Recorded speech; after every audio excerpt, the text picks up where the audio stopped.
And we're live again. Oh, okay. Yeah. Santé. Sante, it looks like we swapped. I'm having the flavored water this week, and you're having the healthy The, grape juice. the healthy grape juice. Yeah. Next Yeah. we'll swap wives next time. Um, Oh, it looks like you're going to be single then. damn it. Yeah, true. I don't want a guy in my bed. Um, so what's up? How's your What week is been? up? My week has actually been all right. It's been pretty busy. Um, work keeps me busy, as I'm sure it keeps you very busy as well. Um, but just like last week's podcast, and I don't know if it actually made it to the podcast because I can't quite remember. I am hungover again, and I'm Okay. hitting the hair of the dog to fix it. What a funny expression. Well, you've never heard it before. No, I don't think so. Oh, yeah. Well, Um, it's you're hungover, so you drink more to not be hungover. ah, It's called yes. hair of the dog. I don't know why. It just is. But I yeah, called it. I call it the recipe. the the recipe for good health. Yeah. No, it's important to do It's like this. I've never been hungover because I've never not been drunk. Exactly. I've never landed back down to or came down to that level where I was not drunk anymore. But yeah, I think that last week was great. I was able to drive both my the cars, Yeah. the 28 and the Mazda. I had a yeah real good time driving the Mazda, I must say. Hmm. I damaged it, but it's okay. I need to send it back to the garage. Uh, Wait, really? yeah, What because did you do? I went a bit too fast on a like an incline to go into the garage um, at the Fitness First where I go, Hmm. and yeah, I was in too much of an angle, so the tire rubbed the Oh, front aisle, right? Do you call it? yeah. Yeah, The wheel front arch. fender, yeah, the wheel arch, yeah. So yeah, it deformed it a little bit, and some paint went off, and blah blah blah blah blah. So anyway, I'm gonna send it back to the garage this week. They need 3 days. They'll restore it, and then it's gonna be back What until the was next time I go to Fitness First. Fuck. what was that about bad drivers? Last week calling me a bad driver. I didn't touch anything. I just didn't know that I didn't have the clearance because it's actually quite high. But Yeah. I really did not think that the tire would rub. Yeah. It's all right. You I can't just drive. didn't It's all think right. about I it. get it. I Uh, get it. I get it. how many fingers? Just So, testing if you're still drunk. so did you leave a stain in your pants when you heard the noise? No, I actually, initially I thought that because it's quite a steep, slope, right? Yeah. To enter that AIA building, actually, you know where it is Yeah. exactly. Yeah. You've been there before, and so yeah, coming off the main road, just turning left onto it, I think I had too much angle, and then just put too much, stress on the front left, Yeah. that I then started rubbing. But I actually thought that I was touching, like I was scrapping from the bottom of the car. I Mm, did not like make the difference between the noise. So initially I was looking at at underneath and everything, and I was like, what happened? And mm. then I realized, oh no, okay, that's tire rub. It's not too bad. It's not too bad. It must have sucked. But yeah, it does suck because but I guess it's me getting back into the car as well, and seeing its limits. That's the thing with the project car, I guess. You're just discovering every time. It's never really finished. Mm. It just goes on and on and on and on. I think, I've been thinking about my next one. Even Next though what? the Next first two, car? yeah, Yeah. yeah, and I'm thinking I'm gonna go for something a lot more reasonable. Okay, here we go. Please tell me about your reasonable decisions. Mm. Well, I want to go with something.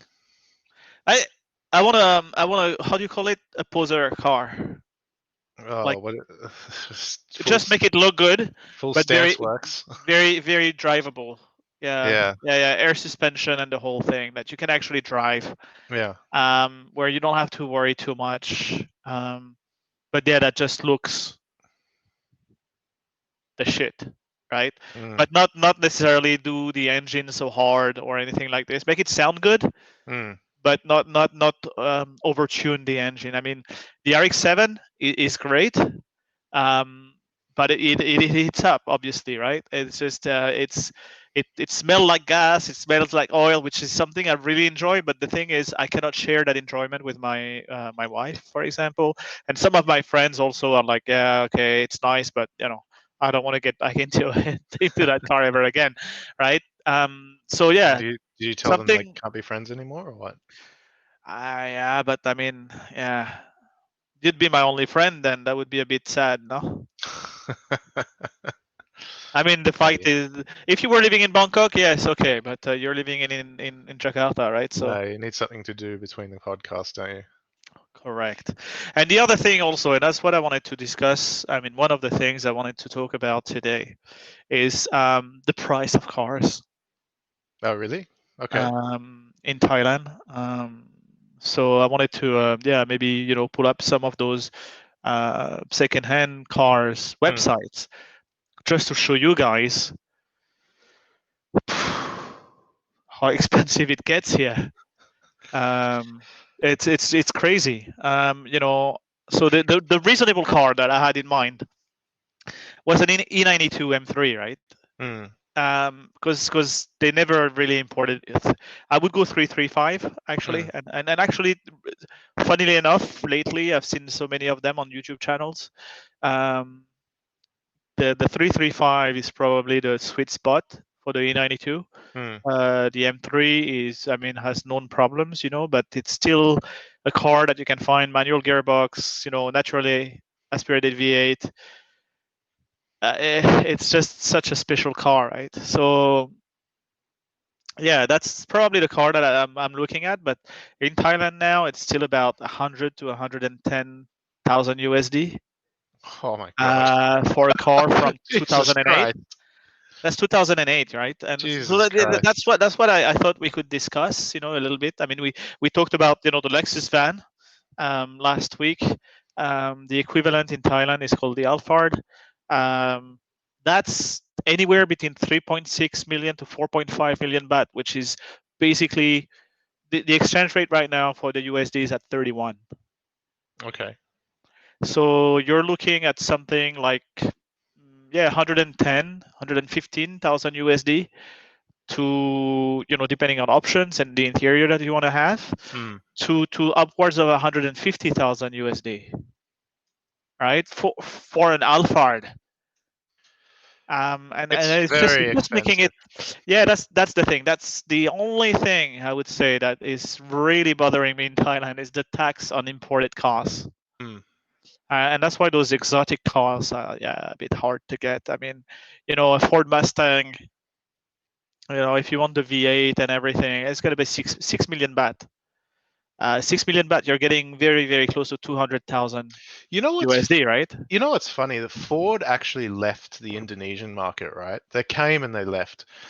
But you can still get the import Mustangs here, and they're going for about 200,000 US, or sorry, 200,000 AUs, probably 150, 160, or 140,000 US here. Yeah. It's crazy how expensive they are. Yeah, that's what I'm saying. It's the same thing here. Actually, it's Chevrolet here that left very recently, just before the COVID. Chevrolet just left here as well.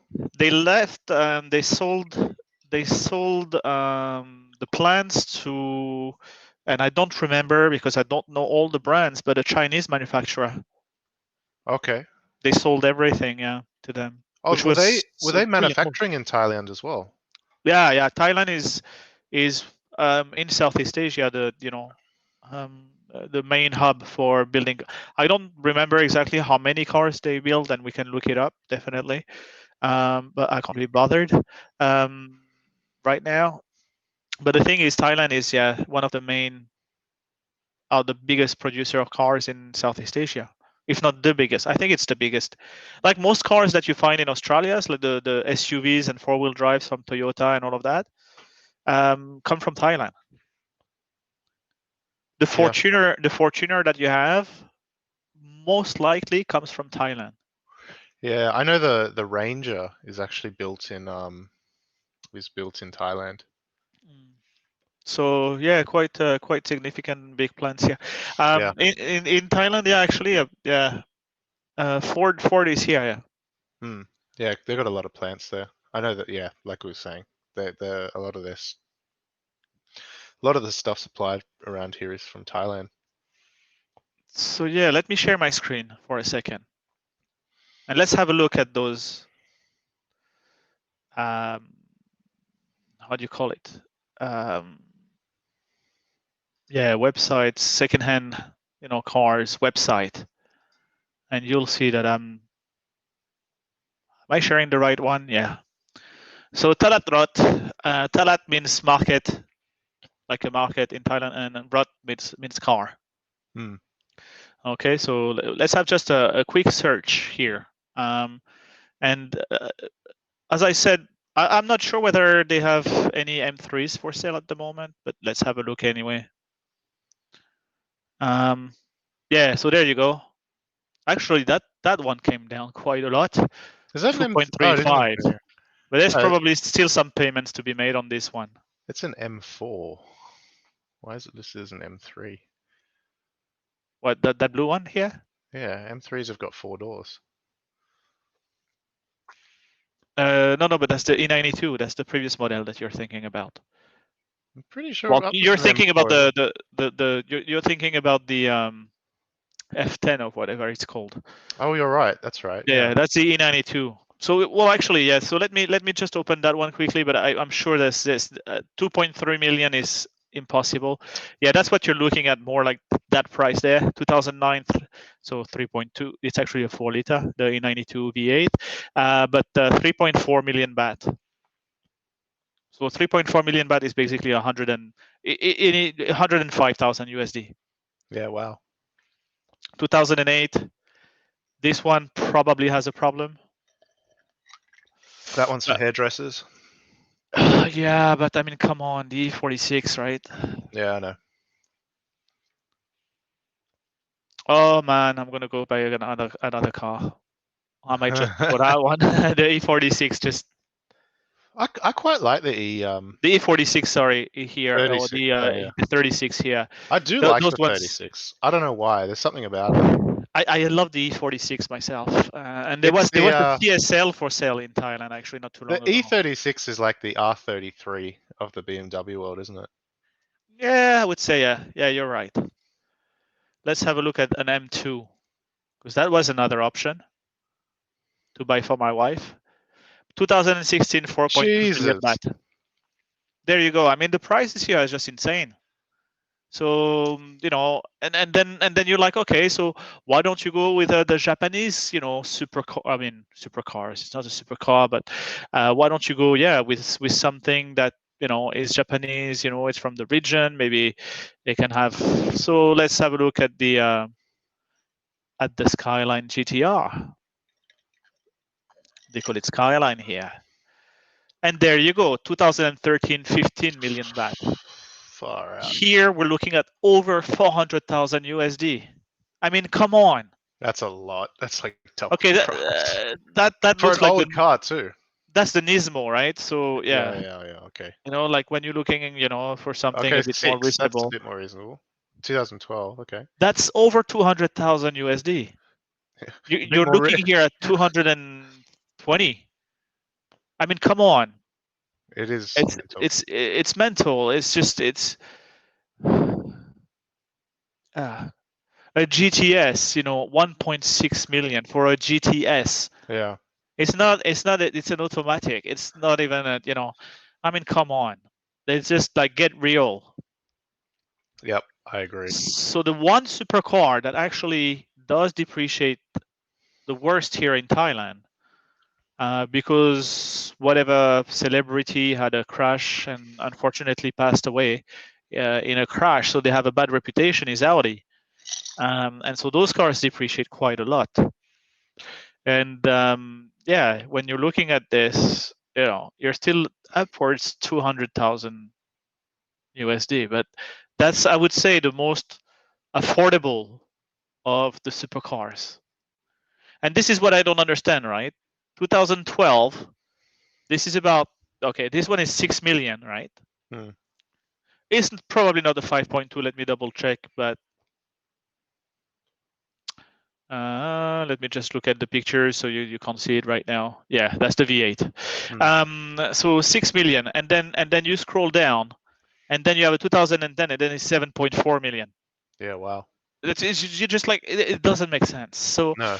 I just yeah, gonna go back to the camera because that's the one thing that is the most difficult for me to understand is the prices of cars here in Thailand. It is nuts. I mean, even here we've got some pricing issues as well. Let me see if I can share my screen. I will let you, and I'll refill the tank while you do this. I'm still listening.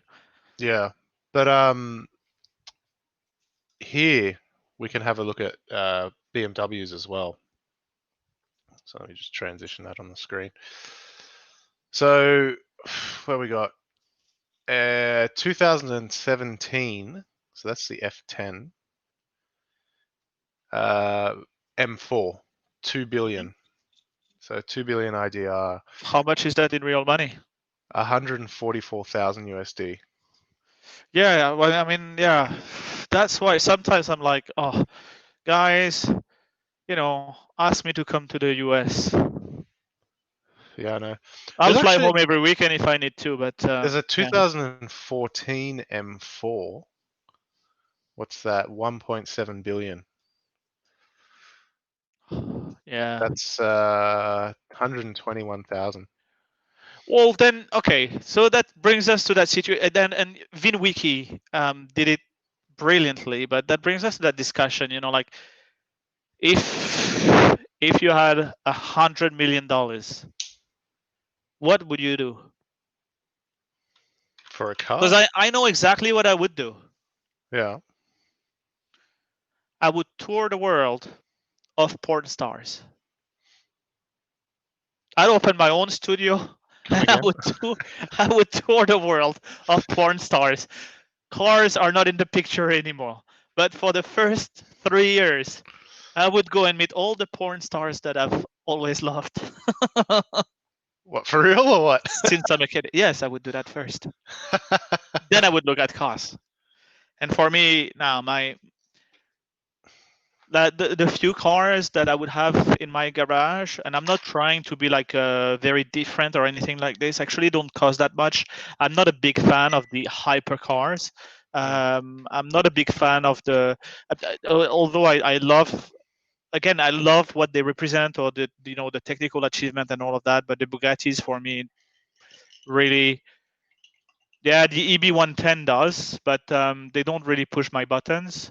Yeah. For me, what I really love is the F355, Lancia Delta Integrale, the Clio Williams, the Clio V6. Yeah, being French, like there's lots of those hero cars. The Renault 5 Turbo 2, Yeah, the see, 2CV. Those cars. I'd buy an E39 M5, an E28 M5.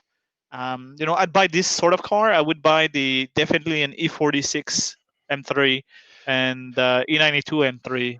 Those I would definitely buy. that's where you and I are very much the same. My dream garage is not filled with exotic shit. It just isn't. Like it's I get joy from driving. And of course I have a big appreciation for the beautiful technical achievements of these manufacturers. But and to be fair, there is some really exotic stuff. Like you said, $100 million.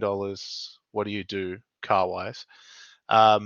Definitely, there's things like the CLK GTR, the Porsche GT1. They would be in my garage. Like you said, the EB110 would be in yours. But beyond that, it's like, what do I want? I want a Renault Alpine. I want the A110. I want, the Clio 182. I want one of those. Maybe even not the A1. Oh yeah, the small one. It's not the A110. It's the very first one, the Berlinetta, like Alpine, right? Is that the old one that you're talking about? Or The one with the 4 lights, the rally spec looking okay, one. okay, Yeah, yeah, but I yeah, want the new one and the old one. yeah. Those cars, I would definitely do something like this, and then it would be like really comfort cars. So yeah, Yeah. probably a Rolls Royce, just because I could. Yeah. But to be chauffeured around, yeah. Again, I love driving. I hate commuting. Mind you, with 100 million, I might not have to work anymore, so I might not. Yeah, I still have a chauffeur. I mean, I still need to go, get the groceries. Yeah. But man, it's yeah, like for me there's certainly a few of those halo cars for me. Like I said, the Mercedes and um the Porsche GT1. And I might even be interested in like just buying old race cars as well. There's some old race cars that, like a I would build a track. I would buy a track because a lot of them are actually losing money. yeah, but I mean, even the Nürburgring every year is bankrupt. So yeah, yeah, I would buy this. I would buy this, and I would just have fun with those cars all the time. yeah, yeah. I I mean, hear we you. still have this. We still have this plan to do it, and COVID is throwing a major,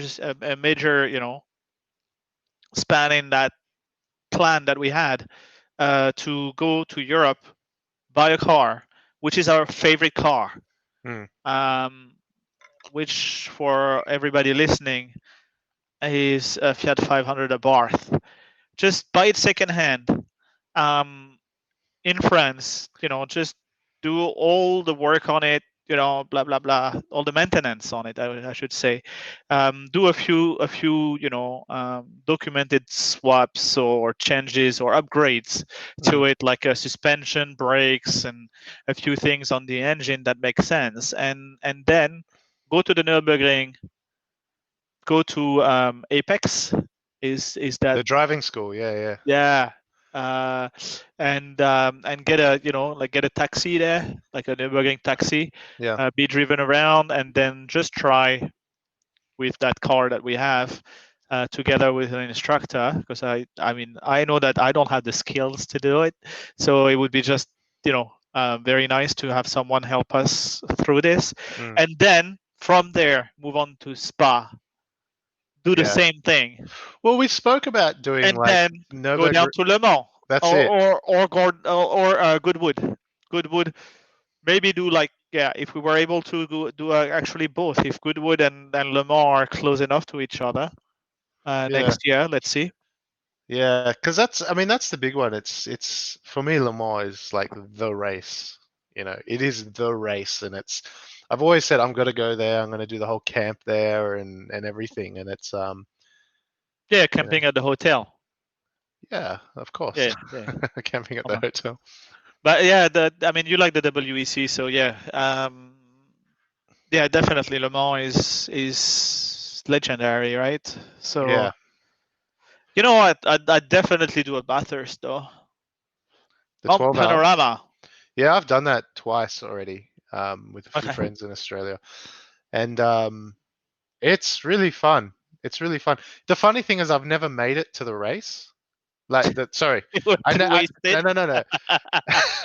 I never made it to the start of the race because the start of the race is at like 6 a.m. or something like that, right? Okay, so yeah. And but the problem with Bathurst is it's not a huge place, right? So accommodation is not exactly easy to get if you're not like a team. You really have to book it like a year or two in advance to get the accommodation. And so you end up staying out of town. So you have to drive like 40 minutes and whatever else. So by the time you do it, you sort of go, you're there. Like the good day is like qualifying. Qualifying is really fun. And then you go there for the race as well. But the other thing as well is, but if you're having to stay so far out, it ends up being that you go there, you're all day in the sun, you're watching the race, which is great. So qualifying, which is awesome. And then what you're doing is you're going to, Yeah, well, you're then, going to the hospital because you're already like really cooked under the Australian sun. yep. So you're And then, and medium then, rare to medium. and then like you want to have dinner and a few drinks at night.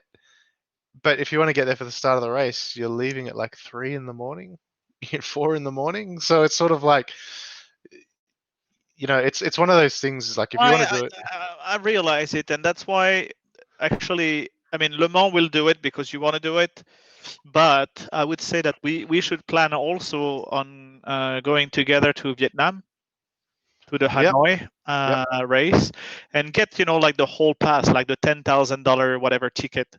yeah. Well, Each. the other thing is this year, it was supposed to be last month was meant to be Formula E in Jakarta, but I want to check out Formula E No, as no, no, well. no, no, no, no, no, no. Formula One. Formula E is not there yet. Yeah, okay, Formula One, but I mean, I live here, so why wouldn't I go? Why wouldn't I go to Formula E? Because you're not gonna go without me. It's as simple as this. Yeah, okay. But that's the thing. You've got like No, I'm just kidding. I'm kidding. I'm kidding. But why Formula One? Because Formula One is the glamour kind of, the aspect of it, right? Yeah. But That's then the fun aspect of it. But there's the nerdy also side. because like when you have the $10,000 ticket, right? Yeah. You have food and whatever drinks you want. You have a pass to the paddock. You have everything basically. So that's the that's the thing. Yeah. When I went to Singapore, I mean, we just bought the basic tickets at the gate and you're at some random stand. It was good to be at, but I mean, we stayed at the Marina Bay, so we could actually see the whole track from the rooftop bar. Yeah, So I mean, that's where it's fun. That's the best way to do it. I know. Yeah. So I asked you to sell my room because I had paid for that room, but it probably did undescribable things in that room. No, I was sharing it. That's what I'm saying. Yeah. Oh, right. Okay. Don't give away my secrets. But yeah, I mean, that's the thing. I mean, it's better on TV. I mean, seriously, watching a race is better on TV. Yeah. But for the ambience, I'd like to live once that ambience of a race, that that whole atmosphere. You know me, like it's Formula One. At 5 p.m. I'm in front of the TV for practice 3. I worked from home yesterday, so I could watch practice 1 and 2. Oh, really? I mean, okay, given, yeah, but that's what I usually do. I mean, for the races that I really enjoy, and there are a few that I don't want to miss. Yeah, for me, the most interesting one.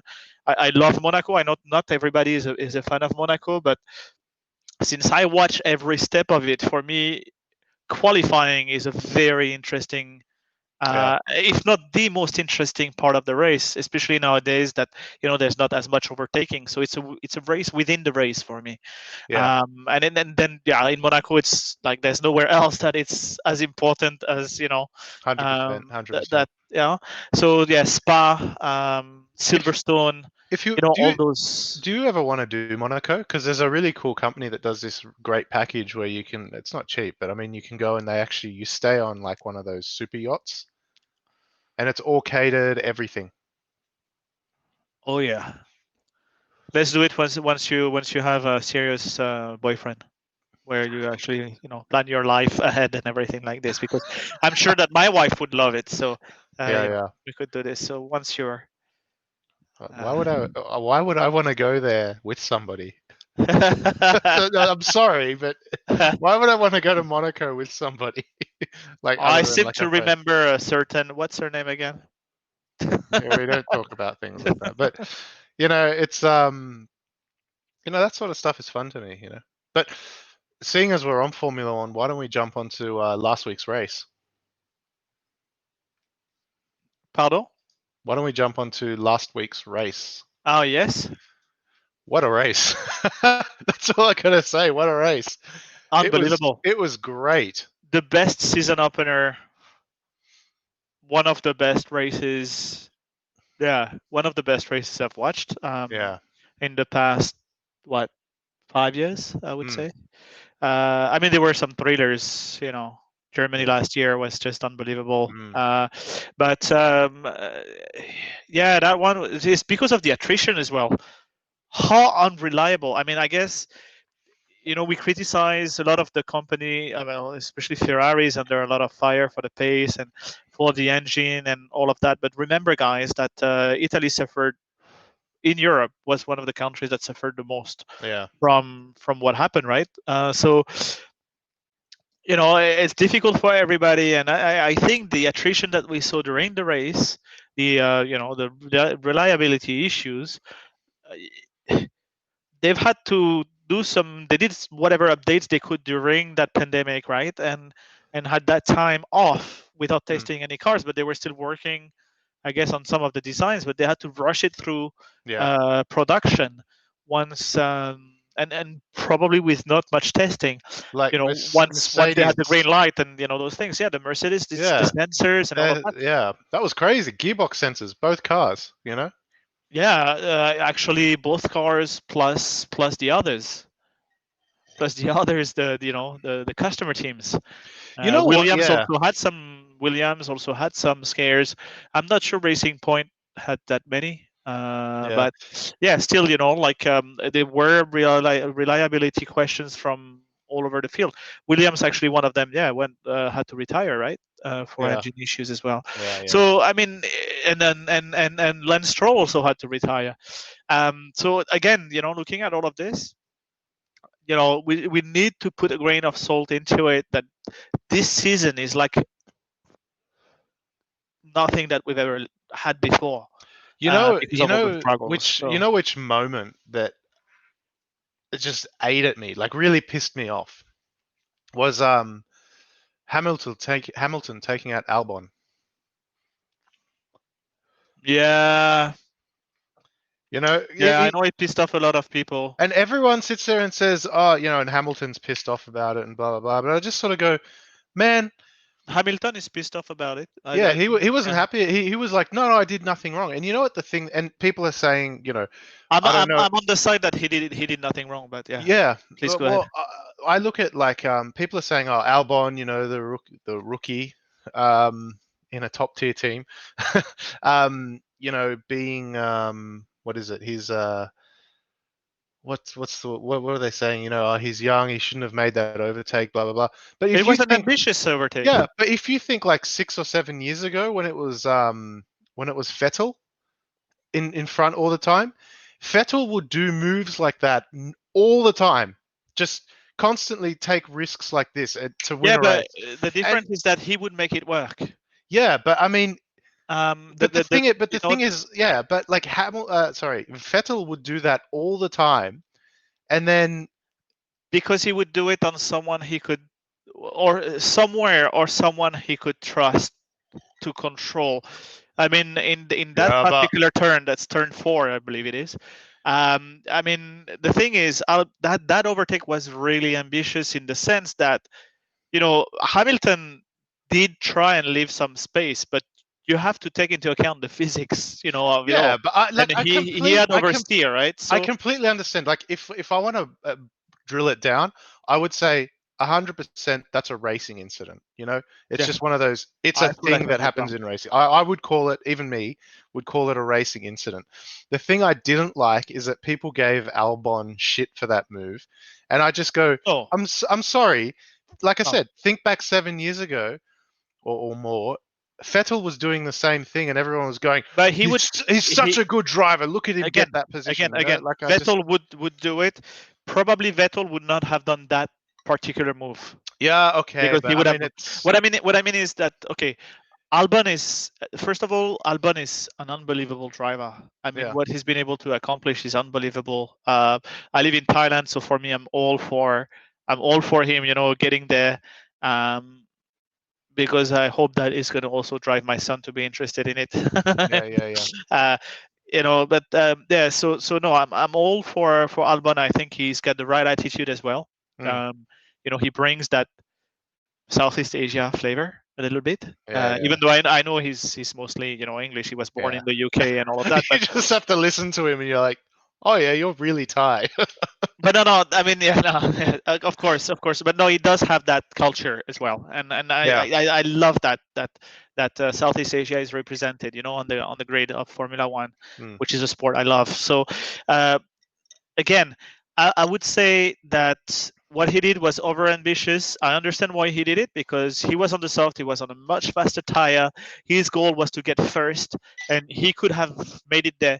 Again, he had reliability issues anyway. Was that related to the shock that he had with Hamilton? Nobody knows.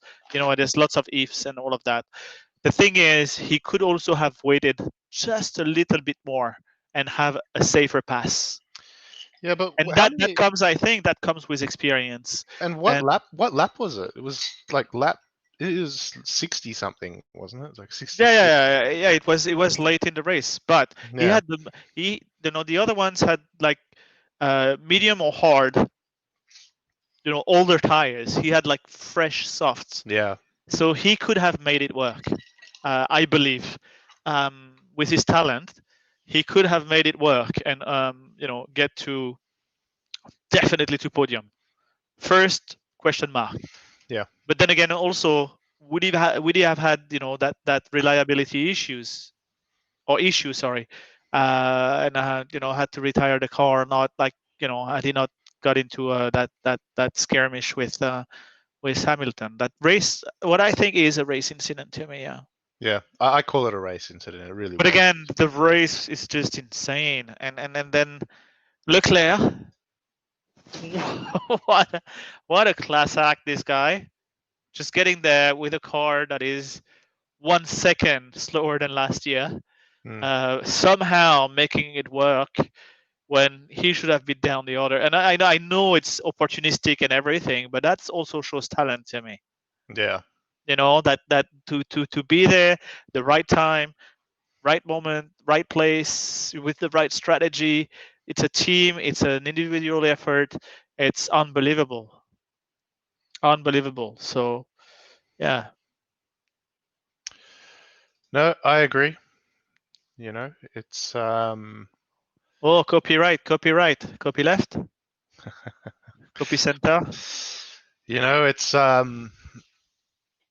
it was a great race. I am It, stoked for Lando as well. yeah, it's really funny because I was actually editing the podcast for last week's podcast while watching the race, and something that should have taken half an hour took the whole race because I was just so in the race. But I mean, the thing that was also annoying was that you also had Verstappen.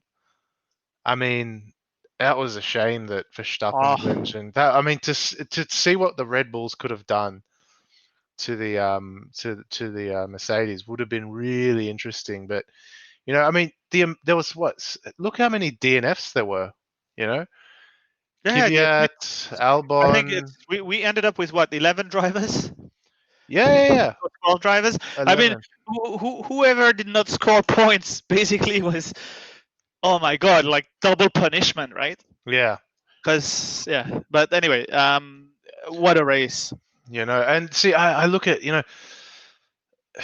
I mean, Haas, okay, whatever. I'm not too worried there. But you had Daniel Ricciardo out, and Verstappen had a big loss of power there. Who else do we? It's just, it's just terrible what happened. But we're talking about class acts, and if I want to talk about class acts, I want to say, Kimi Räikkönen, man. Class act. There's a class act. I love He's answered to where can we get the Yes. where can we get the car any better around the lap? Yeah. Exactly, around the lap. I thought that Love that one. that was quite possibly like the best answer given. It's just a classic Kimi. Yeah, it's just like so obvious. Yeah. Get your act together. Where can we make the car faster? Around the lap. Around the lap. And I've been watching FP1 and FP2, and yeah, they're far behind as well. Yeah. Wow. Actually, Kimi Alpha, losing yeah. his wheel. Yeah. I mean, Yeah, that come on. was like what the. But I mean, that goes to show how what sets. I mean, it really goes to show the difference between the winning teams is how much they're together, how much they like together physically. And with COVID and everything, it just showed, if you're not there training, everything has working, changed. practicing, Yeah. everything's out. And then remember, they're working with only half the staff. Yeah. So again, it's easy to say, oh, they're not prepared, and we see the blah blah blah. It's try to dig a little bit deeper on the reasons behind. And yeah, they only have half the staff there. Again, the production that they've had to do is probably rushed because no matter what upgrade they actually put together, they had to try and do it again, even on the production floor with only half the people. social distancing and all of this. So yeah, just actually, like the team that will win this year will probably be the team, as you said, that is the closest together, even Yep. through adversity. Yeah, You know, yeah. and 100%. that's going to be just an example and an inspiration, actually, story. I hope that whatever Netflix is doing for the season 3 will actually highlight on that point, because it's yeah, Yeah, exactly. I that try mean, to survive the is not bad, actually. Yeah, sorry, go ahead. yeah. But that, I mean, that, like, all I can say is that race was great. I mean, tomorrow there's one more. There's another one tomorrow, and I'm just like, I'm so excited. Yeah. Last year the season started to get boring. The middle of the season was like, oh, whatever. Well, when we return, yeah, I mean, like last year, yeah. Yeah. Was it the French Grand Prix last year? I Oh, fell that was the asleep. most boring race ever. I was like really excited for it because I'm like, great, we're back in France. I turned it on and I fell asleep. But And I'm like, no, not the greatest race. but Uh, this was like, oh my God. uh, this was just unbelievable. This was Every, unbelievable. I can't wait. I mean, the one thing, the question mark for today is going to be at 5 whether they can actually race or not. I mean, do the free practice 3, because the weather is supposed to be quite oh, is it? Yeah, challenging. I didn't actually see any of the, what is it? The free practice yesterday. Yeah, sorry, for me it's it's a must watch. No, but I've been also watching all those the Sky Sport and the Hmm. race and all those channels, the F1 Word. What else? I watch so many Formula One things. There's so many great people out there, and maybe we'll do a review someday of all the channels that we watch regularly. But yeah, they were saying that it seems that today um, it's the weather is not going to be cooperative, Oh, so they really? might actually have to skip, like to the point where they're saying they might have to scrap FP3 and even qualifying, Really? and that Okay. they might even have to scrap, or in the case they have to scrap Sunday morning qualifying, Hmm. then it would be the results of FP2, Hmm. Yeah. the fastest during FP2, that would basically decide the grid, the starting grid, come the race. Yeah. I mean, Verstappen is saying, because Verstappen was the fastest in FP2, but What a driver, this guy. I mean, like the way I see him is like those cartoons where you see, his face is quite cartoonish, actually. But yeah, yeah, yeah. I have to ask my wife what it is, that the condition with the teeth. But whatever. It's like, but like with like the face like this with a knife. A yeah, knife he between the is. teeth, right? Like He it is. feels like this when he's racing. But Love this. the funny thing with Verstappen for me is, I still see him as a kid. Well, he is a kid. I know, but like, I look at him and I go, You're getting old, man. he's been, I'm getting old faster, but you're getting yeah. old. But I look at him and I remember him being, that, what was it, 18 or 19? Was his first F1 race, and you're just No, it's like, 17. Well, no, okay. 16 or 17. I don't remember, but yeah, yeah, crazy. That's the way I see him, and I just keep looking at him, going, the guy's great. But I mean, then again, you also have Leclerc. No, who you have also is Ocon, Mm, yep. and he's getting a lot of flack right now, because he's 6/10, I think it was last week, versus Ricardo, who actually, I'm glad that he's fine. I mean, fine. He's limping a little bit, but after the crash he had in FP2. Yeah. Um, but yeah, Ocon actually beat Verstappen in Formula 3, Yeah. where cars are a lot more closer to one another. Yeah. It's almost like, And he beat him flat down, like, yeah. beat him. So, but he hasn't shown that pace yet for me. He hasn't proven himself yet in Formula One. So, and after 1 year not racing, and one, only only the first time really getting into the Renault, well, not the first time, but the first year getting into the Renault and all of that. it's going to take him a bit of time to adapt, but I hope that he will show that pace as well. Like I hope he will bring that car, because the Renault doesn't seem to be very fast. But I hope No. he'll be able to really bring it, kind of the Alonso who is actually coming to Renault, whatever, but that he can drive the car to 110% like Alonso can. I wanted to get to that next, man. Alonso back in Yeah, F1. so here's the transition, motherfucker. That's how you do it. Alonso back in F1. He wins Le Mans. He goes Indy 500, and then he's like, "All right, I tried to win the triple header. Time to go back to F1." I mean, I've done the triple header one night in Bangkok. It was nice, but not that one. So the Indy 500. yeah, 3 guys. I get it. Did he win the Indy 500? No, he didn't. He had the first year he did it. The Honda engine broke down, Yeah, didn't it? it just Last broke year? down like really quick. Last year, I think he finished 9th.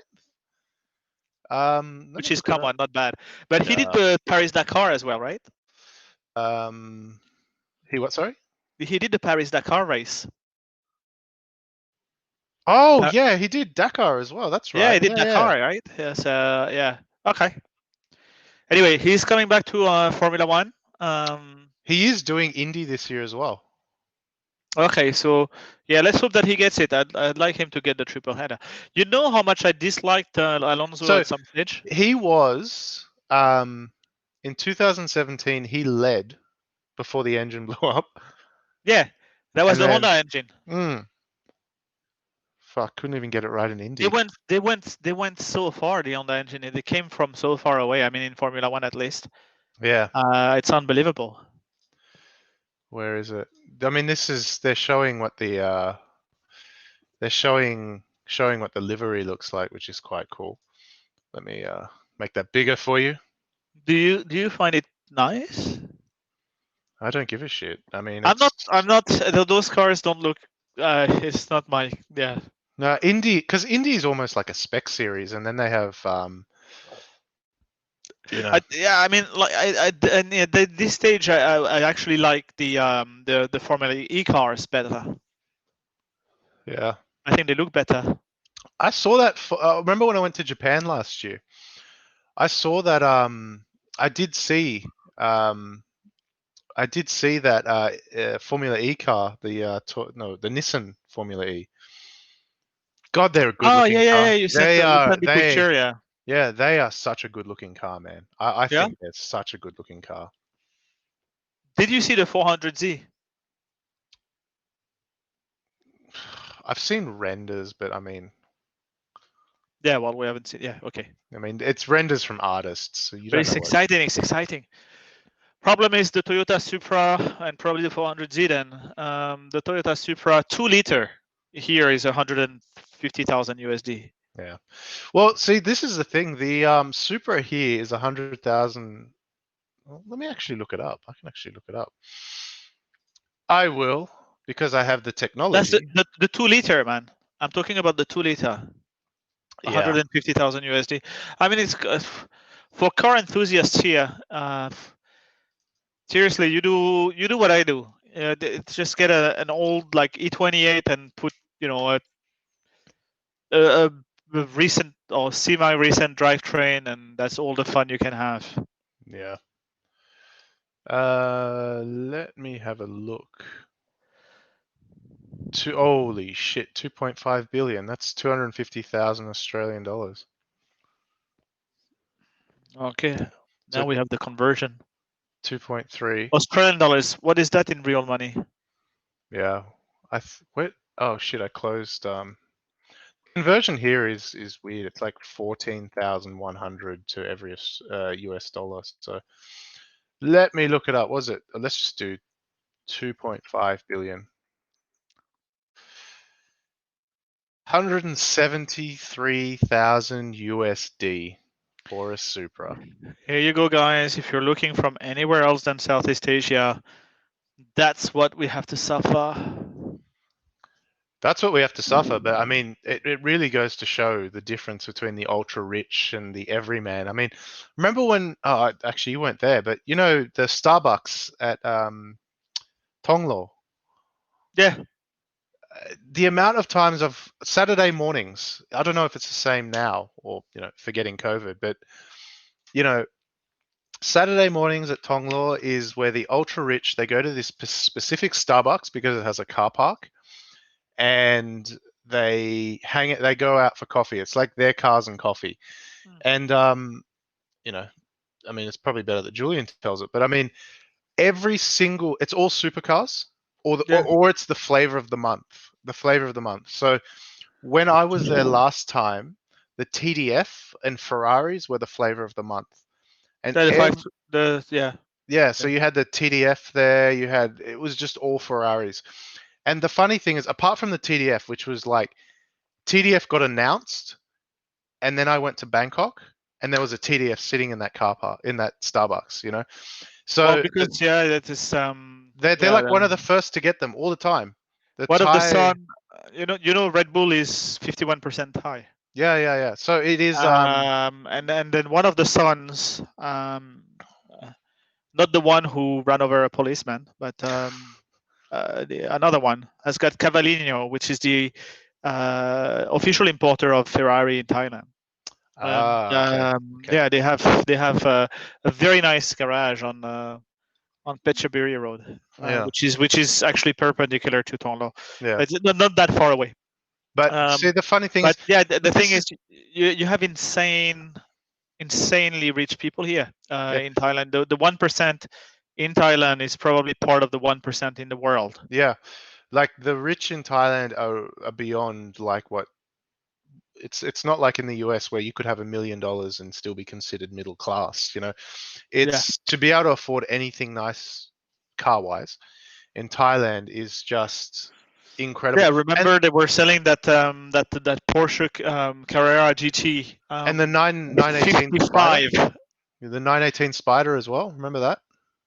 No, I don't remember that one, but I remember the Carrera GT that was sold for 1.7 million USD. Yeah. When the normal price for it is around 1.1, whatever. At that time, and that was a couple of years ago. Yeah. 1.7 million USD for a car that you actually cannot service here. Yep. So if you want to service it, that's the other thing. Is when you buy a car here, when you buy a project car, you need to have double the money. That's what they say always on those channels in the US and Australia and everything. Any normal car, if you want to buy a car, you have to be able to afford it twice. That's it. Well, yeah, but I would say that stands. When you're in Australia, when you're in the US or in Europe, right? It's more like to a project car, right? Or like a car that is, let's say, again, like a F355 that you have engine out service and all. Those cars that are like intensive in terms of work. Here in Thailand, you'll buy that car 1.7 million.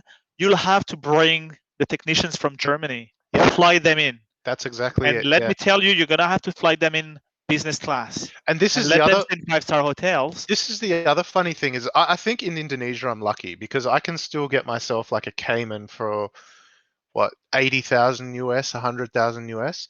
But if in Thailand it's totally different. Here we've got a mutual friend here. He's got he's got a what is it? He's got a Aventador. An Aventador, yeah. But doesn't have it. He has a Diablo as well. Does he? I didn't know that. Yeah. He showed me a picture of the Diablo, I thought. But I'll have to check. But I mean, the How many fingers? But this Aventador, this is typical of the rich in Southeast Asia. Is if you can afford a exotic, you must modify it to show that you have more money. And this is the thing with, apart from like the 918 and the TDF and all that, every car I've seen there at like the Starbucks at Tonglo, they're all modified. Even like the Challenge Stradalis we would see and the F430 Challenge and all that, they're all modified. Again, it's another level. I met a guy on the way in. I'm not going to say who that is, but I met him. And the reason why I met him, because he told me who he was afterwards, and then I discussed with my wife, and she's like, "Yeah, it's this guy in this magazine, right?" So I was actually flying from Indonesia back to Bangkok, and then I'm like, the guy has got some really cool sneakers, and because I love sneakers as well, and reading the history of Nike, right? And Mm. okay, granted, we're in biz class, so normally you don't really disturb anybody, but I thought, okay, we have too much in common, not just to say hello, right? So okay, so discussing, and the guy, I'm like, yeah, we love sneakers, and then what else, like cars, yeah, cars. And the guy is telling me, yeah, I'm just saving, for the next 2-3 months, I'm saving for a 720S. 2-3 months. In Thailand, where it's going to cost him like probably 2 to 3 times the price. Yeah. Yeah, 2 to 3 months. Right now I'm really saving for a 720S. It's Far crazy, man. out, man. But man, like back to this Aventador, he bought it, right? And then immediately, It broke sorry, down. no, he didn't even drive it. Straight to the shop.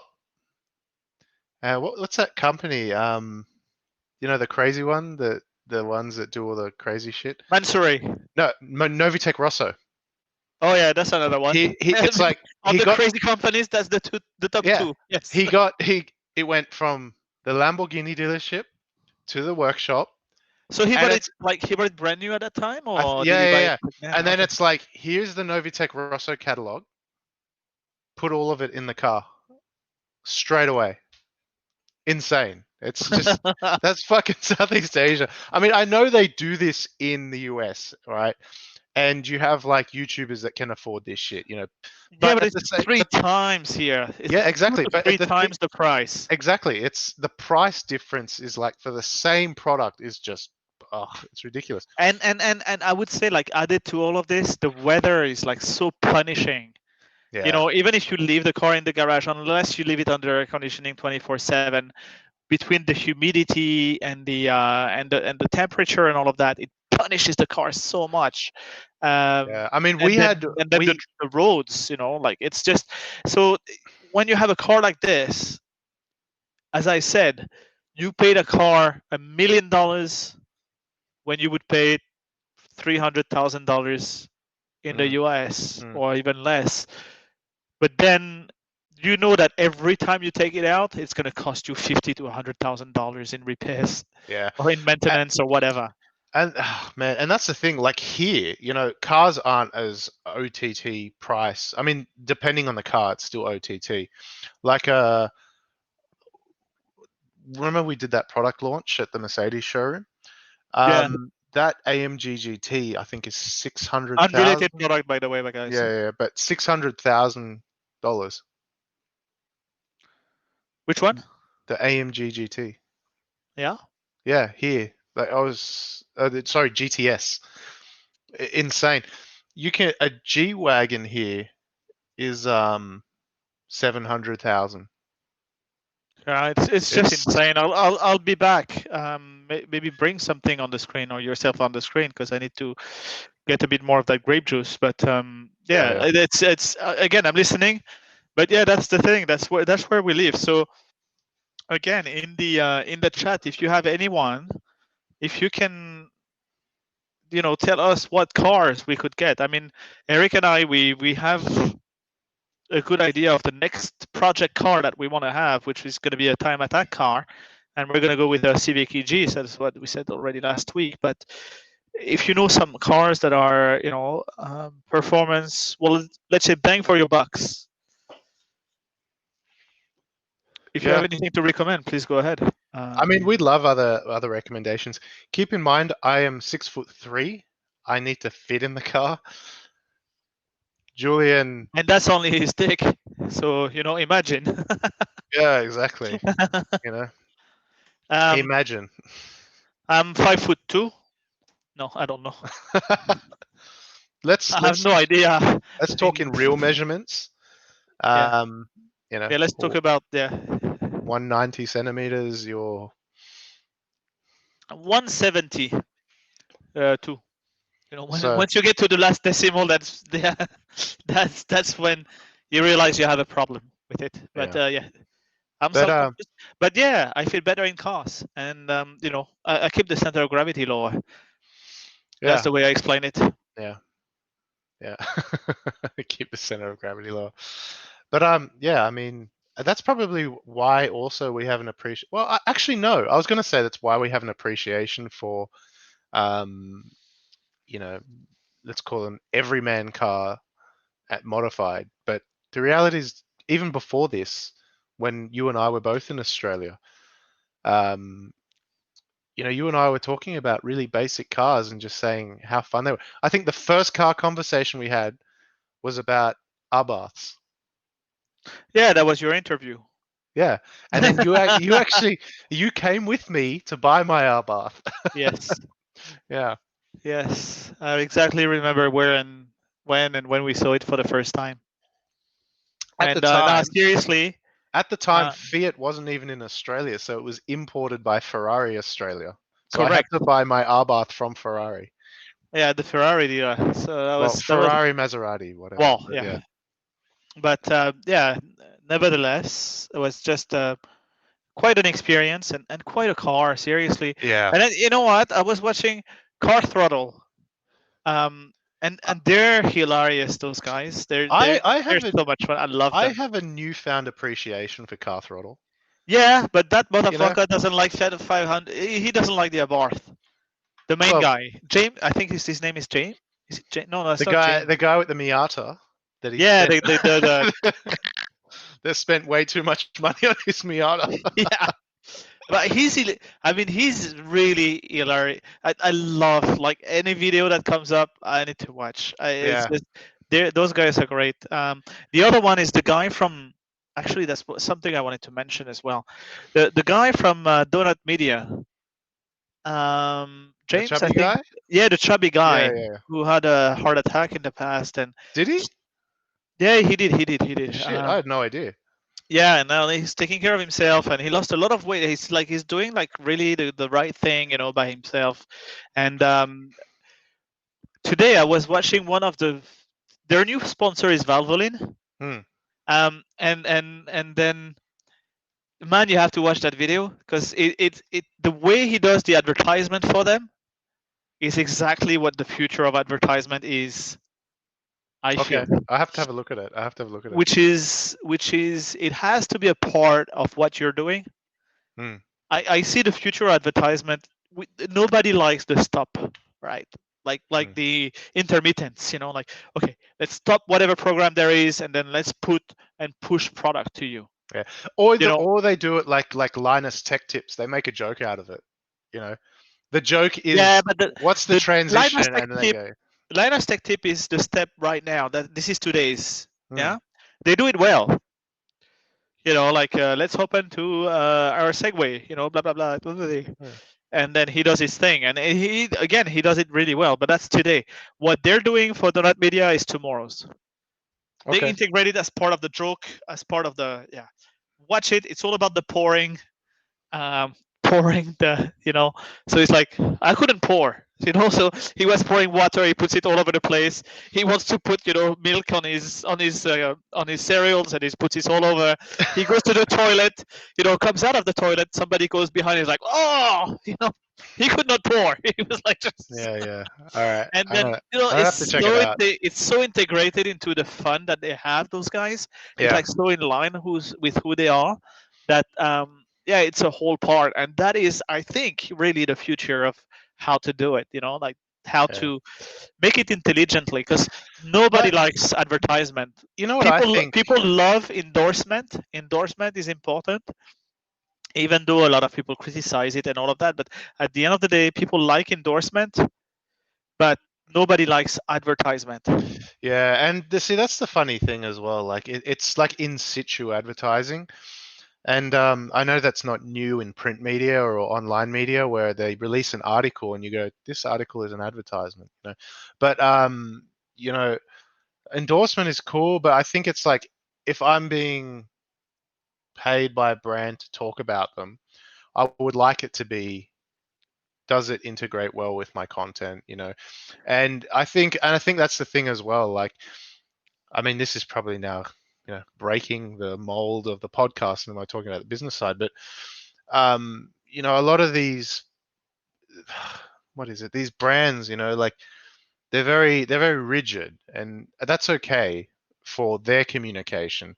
But they also have to understand that their products are sold to people that like different things. So it could be like Valvoline, for instance. We could be a very super serious time attack team, and we're very rigid, and we wake up at 4 a.m. and we go bicycle riding, and then we go and work on it. Or it could be we love cars and being dickheads, Yeah, and you have to accept that I I'm a mean, dickhead and I'm going to be a dickhead with your advertisement and product, even though I use it. and I know it's like not like how do you call it, politically correct or whatever, but for us, like the topic of our podcast should be cars and shit. And I Yeah, know shit cars and is a shit. word that but you go to France, shit is a word that you say all the time. Nothing is beeped on TV in France. Yeah, You say all the putain. insults and everything, all the Yeah, like this. There's nothing is actually censored. Like, yeah, come on, you can say the things that you want to say, but what like that coming back to what you were saying, it's endorsement is okay, yeah, advertising is not. yeah. See, If we're convinced and they are convinced by the product, but the thing is they really integrate it as well, and that's what I like. Because if like, for me, I would be much more appreciative of a brand, and sometimes they do it in Formula One, yeah. where they actually just put the screen a little smaller Hmm. and they put the advertisement around the screen, Yeah, but they don't stop the action, for fuck's sake. yeah. Because I usually mean, when they stop it, they stop it at the really wrong. Sometimes they do it well, so they do it at on their safety car or a red flag when it's free practice and all of that. Okay, this I can understand, yeah. I but mean, but I don't want. I'm not here to consume. I'm here to watch that race. That's what I want to consume. yeah. Don't don't take my focus, attention away from this. Just advertise around, or be there with subtlety. Like, Hmm. when, let's say your it's product placement in during a web series, or sorry, a series like a TV series, right? You do product placement. Okay, that's fine. I'm fine with this. Hmm. Oh, he's using a Mac because he's doing this. That's fine. Oh, he's playing games. Chilling it, and yeah, it's an Xbox or a PlayStation or whatever it might be. This I'm fine with. I'm not duped. I know what they're doing. But at the end of the day, I'm like, yeah, cool. Yeah. That's fine. Like, they're in the car in 24. Remember that series 24 Yeah. when it Yeah. was all the rage? They're in the car, and that car has auto lock and the GPS integrated with and okay, during 24 is like, yeah, turn left. Oh, that car has GPS and it talks to me. Okay, yeah, I know they're doing advertising at this time, right? I'm fine with this, but don't interrupt. Yeah. And Like see, in Australia, it's like, ah, this is exactly what I was actually going to say. This is where I feel where it's great living in Southeast Asia is when I'm watching race coverage. yeah, It's the race. yeah. You know, in Australia, you'd An be hour and watching a the 30 race. minutes race in Australia is 45 minutes, Yeah, you and watch you've the lost race. all the good bits. Yep, you in Australia. I'm watching the race, and then suddenly it's gone, and they run the same 3, 4, 5, 6 ads every time, and I'm just like, And it's for what? fucking what? It's for Pampers and all of this. And you're a single guy who's watching F1, right? Yeah, I mean, you do get Mercedes ads and whatever else, but I would it would just Yeah, but piss it me makes you off not so much. like Mercedes. Yeah, I mean, I Let find me that. watch you racing, not Yeah, not not your features on your car. yeah, it's like you are literally the best team. What more advertising could you Yeah, possibly need to do? let me go. If I need a car, I'll be on your showroom on Monday after you win the race Yeah, e- yesterday, exactly. right? Yeah, Which is yeah, the purpose of racing anyway. So, but it's funny when you talk about endorsements and things like that because as you can tell, I like music. But in the music world, there's this thing where people just want to get endorsements from guitar companies or amplifier companies or whatever. And for me personally, I would never want that. I would be happy to say that yeah, I use a product, but what people talk about endorsements, they talk about like free gear and everything else. I would never want that ever. You know, I But just again, this is where first of all, I would say that you and I, working in healthcare, Hmm. we have a little bit of a an example of how doctors do it. We know very well that in our field, the doctors, they don't want to be branded yeah. unless they really are convinced that this is the one way. So we have both, and this is where like, as someone using the product, if you're using the product and you really integrate it in the way you advertise, not advertise, but as the way that you communicate about it, then it's fine. This I like. This is something I actually really appreciate, because for me it's more like a sharing of experience. Yeah, You and I know, mean that comes use down this. to that This comes is down something to that you do. You've used that service before, or that product, Mm. and then you're saying this is the one way that I see is working, and I'm sharing this with you as my experience. And then, yeah, they're sponsoring me, but you know what? In a way, even if they were not, I would still be saying this product is great. yeah, And yeah, this is what I love. yeah, exactly. But yeah, I mean, I just when So we what talk was into what was the message that you received just now on your phone that you were ah, reading? What's her name first? I don't kiss and tell.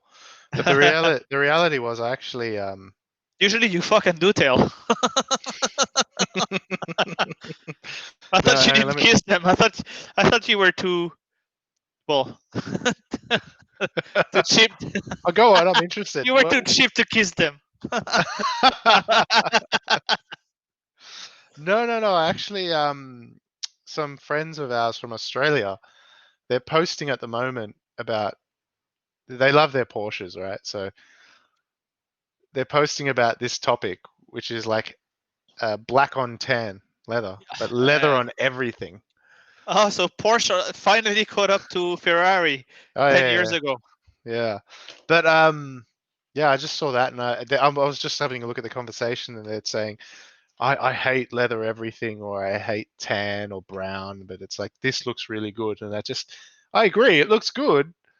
Um, yeah, I have no more to say on that other than that's what I was From looking at. that perspective, it does look good. Then you have Yeah, to see it in it. But okay, I'm not a big fan of black interior, is what I can say. It just I just feel like I'm entering a car. It looks like a tomb. depends on the car though, you know. Any car. If it's a Ferrari on tan, great. No, no, If no. Ferrari's Tan, black, tan, tan is fine. if it's a What I'm saying is yeah, black yeah, interior. yeah, I yeah. don't like. But if you get a Hyundai with a black interior, I would say that looks good. Well, because you're not showing anything. But Yeah, the it's the not a flash Camry. car. Remember the Camry? I wanted it in red because every other car is like, okay, black, white, gray, Mm. black, white. Especially in Southeast Asia, where there is like this belief of you need the car. You're born one day, the color is whatever superstition it is. But the thing is, I wanted this car red, and the only option for me was to get a black interior. And I was like, okay, fine. You know what? I used to have a tan interior in the previous one, beige actually, interior. So why not? It's not gonna stain. Like it's not gonna look as dirty that you have to bring it. Whatever. But getting into a black interior, especially when you're sitting in the back, Mm. is like, oh, I'm going back to sleep. It's like, okay, Yeah, let's pull up the curtain and it's that's why my 7 Series now, I'm really happy with the beige interior. yeah. It looks awesome. Like, and you put Well, the your last Camry was white or beige. the one before was beige, which is Yeah. nice. I like this actually, I but mean, yeah, mine. okay, you need to clean it and everything. With black, it's a little bit more forgiving, I would say. Yeah. But the thing is, it's not nearly as nice as yeah. I just turned. I'm just saying it now. I don't like black interiors. Yeah. I mean, for me, my Fortuner, It's chocolate. Chocolate interior. Yeah, chocolate is nice. It's Yeah. it- I it's thought I'd it's a bit hate it. dark, but it's actually nice. It's In photos, I was like, oh, this is gonna be shit, and then I got it, and I'm like, oh, okay. Yeah. That Fortuna is getting replaced in a couple of months, or not a couple, but a Oh, few. Yeah, so what are you going for? another Fortuna. They they released the Really? new. They're gonna release the new one. Show us some pictures. What the fuck, man? SCA Wheels podcast. Happy days. In 29 minutes. Yeah, we started early. Have I been wasting my time with you until now? That it starts in only 29 minutes. But man, it's yeah, I'm probably gonna get another Fortuna. I was thinking about it, like practically speaking. I really would like one of those Alphards, and it's a potential, but I know I need the new car, you know. So if it's, and I know Man, I'll get an Alphard, and then they'll release a new version, and I'll be annoyed because I'll be stuck with it. if you want to, I mean, remember we're in we're at a time where the dust still hasn't settled. Yeah. To look at what the state of the economy is going to be. So as long as you can find equivalent, and I would recommend you go for cheaper. Yeah, but I mean, I'm company talking practicality, because you know what I do with it. So, yeah, you need a bed in the back. not quite, but I need the room. I need the room. Yeah, you do need the room. Yeah, no, so I'm kidding. I'm kidding. I know what you need, but it's just it needs to be reasonable a little bit. Yeah, I mean, and this is the thing. We drove down to there's an area in Indonesia called Garut, and it's south of Java. It's like South Java. And when we went there, we were coming back, and it was flood rains, and every car was stopped except us because we had a four-wheel drive, you know. So that's why I was just like, yeah, I mean, that was enough for me to say, yeah, I made the right choice to get the Fortuna. No, yeah, actually you do. You did. Sorry, and it's a great car. Yeah. It's a great car. That's why I'm sort of stuck with them a little bit, because not stuck as a bad way, but stuck. No, as but in, it's the right car for the, again, it's cars. We have the passion for cars, right? And there's the right car for the passion, but there's also the right car for getting you from A to B, right? Yeah. And those don't necessarily have to match. Yeah. Right. So it's just simple as this. A car is also is a utility tool, right? So Yeah. you get the right tool for the job, right? So Yeah. it's not there's no, I don't think there's any criticism to be had there on the choice. So it's like the Camry. I didn't actually have any criticisms about it. The joke we constantly make to each other is, "Oh, is that your car?" And we just point to a black car because they're always black. yeah, I'm still not sitting right with that joke. I still don't think it's funny, but well, it's funny to me, and that's all that matters. So fuck you. Well, I don't have a Camry anymore. Yeah, but you have another black car. I'm gonna start pointing to really low end. Yeah, black cars the thing and go, is that your car? That car is a little bit different, though. Yeah, I mean, because once you sit into it, for 10 minutes, and you start to, you don't get driven in that car, you get transported somewhere else. Did you? It's just the comfort of it. It's just it's unbelievable. The way it just like wafts you home, wafts you to the office. You just like, I've got classical music playing the whole way. Yeah. I've got a whole collection of classical music. I can pull you all the titles that I put into it at some stage if you were curious. But it's just, that's my state of mind when I get in that car. For me, even though I've got like hello chair. Hello. Even though I've got like an entertainment system, it's just all day I'm wearing these, A condom? What was that? Yeah, all day I'm wearing a condom. Yeah, man. Stay safe. Stay No, safe. it's the Beats Pro or something like that. Beats Wireless Pro, whatever they're called. Yep. Power Beats Pro. I bought them because I actually bought the Sony. Power beats.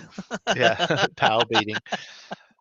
I actually bought the Sony noise cancelling ones when I was in Hong Kong last time. Yeah. They're so good. They are so good. Problem is they fall out of my ears all the time.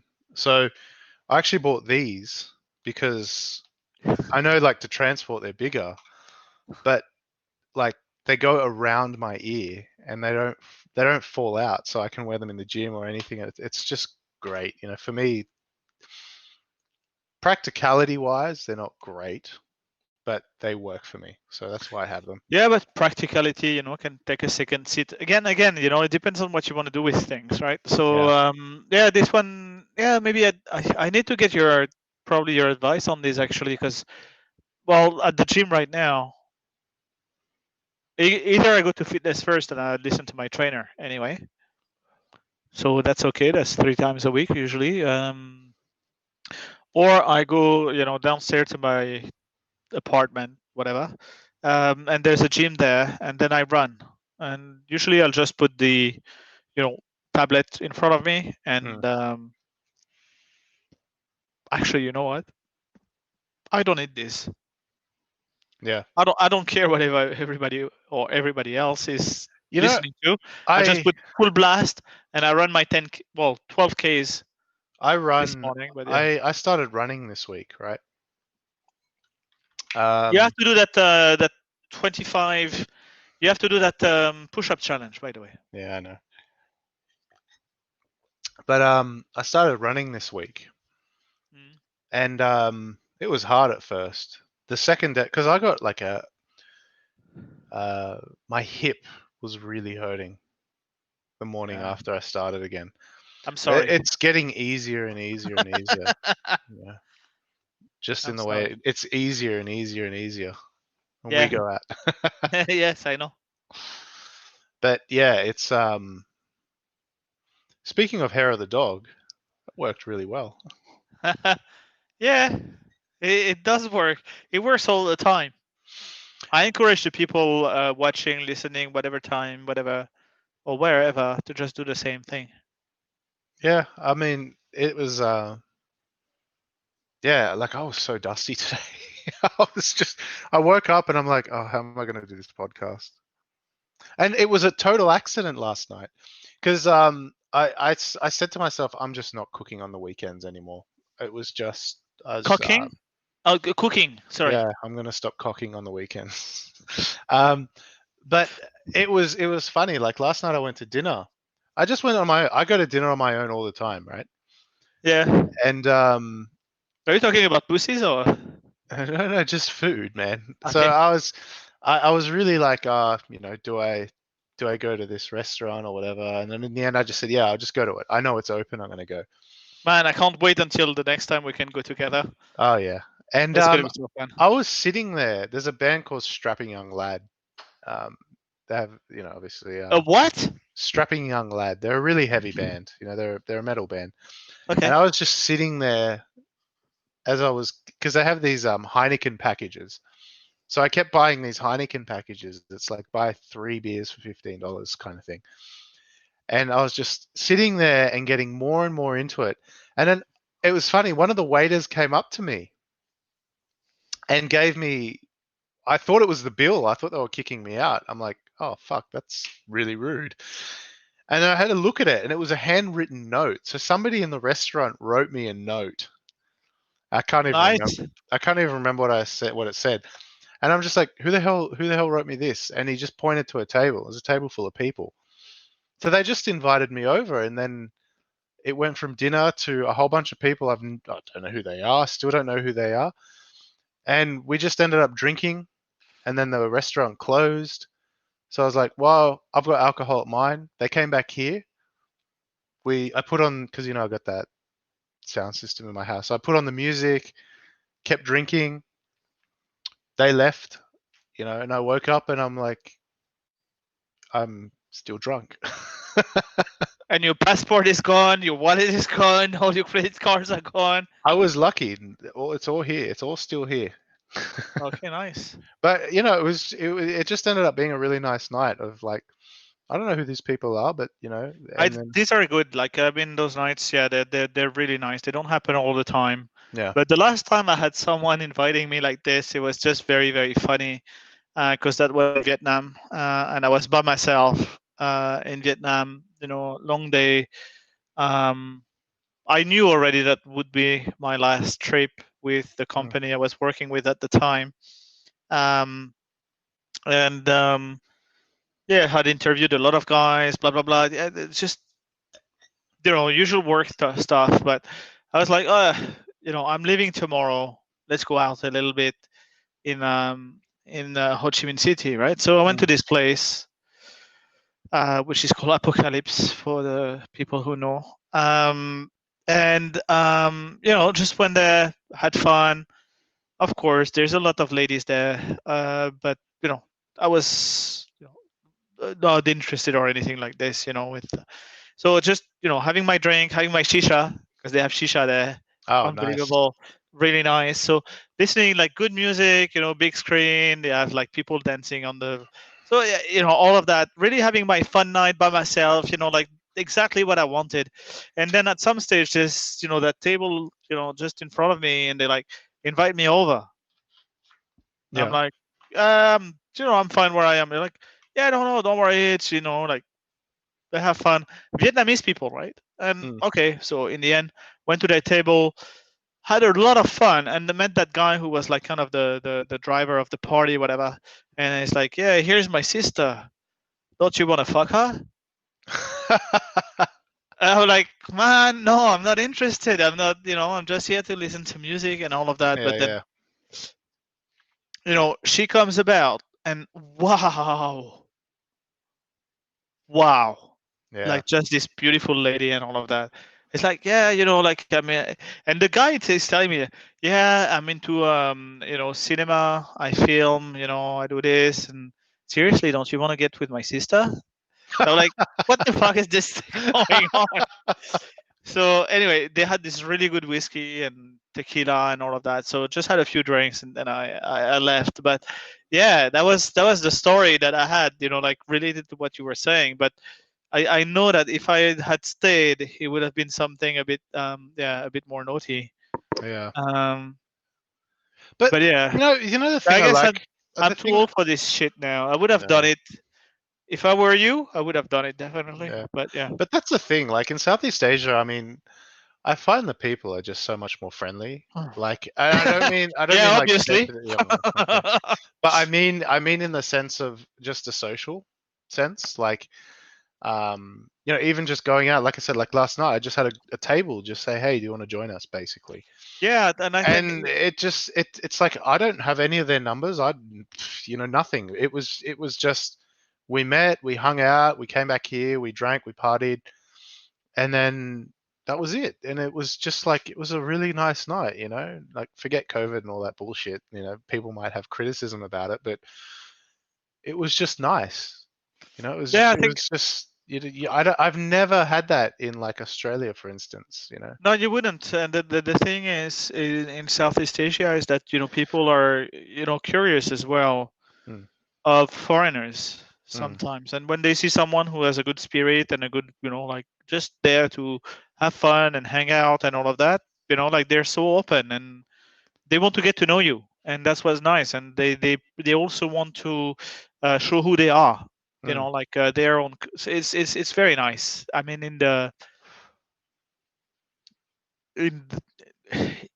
society in Southeast Asia is very much different from what we know in our Western world. Um, Australia, or I don't know the US so much, but I know France, and like people you don't meet like this. Like I remember I lived in Australia where it's like you're the half decent looking guy going to any lady to say, would you like a drink?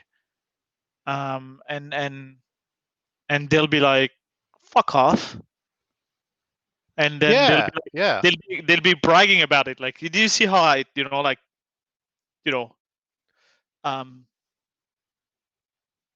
responded to this guy. Mm. Like as in like it's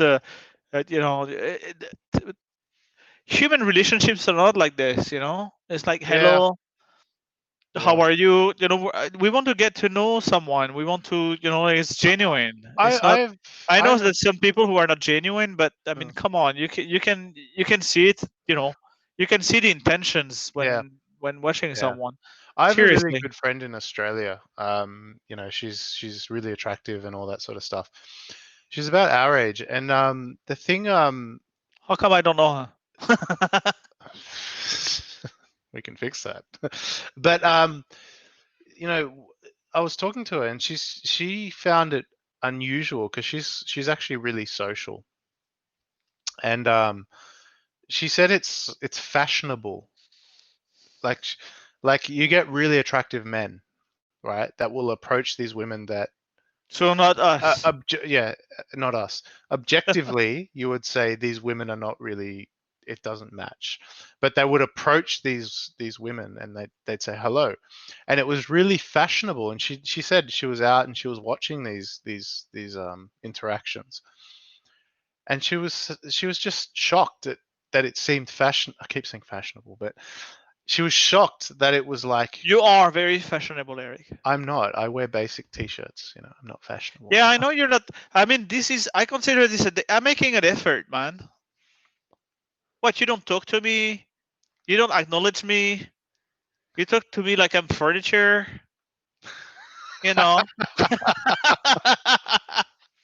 We need to talk. Yeah. I don't. It's No, like I'm just kidding. So I don't. finish your story. I don't even spit on my cock when we have sex. It's like It hurts, man. But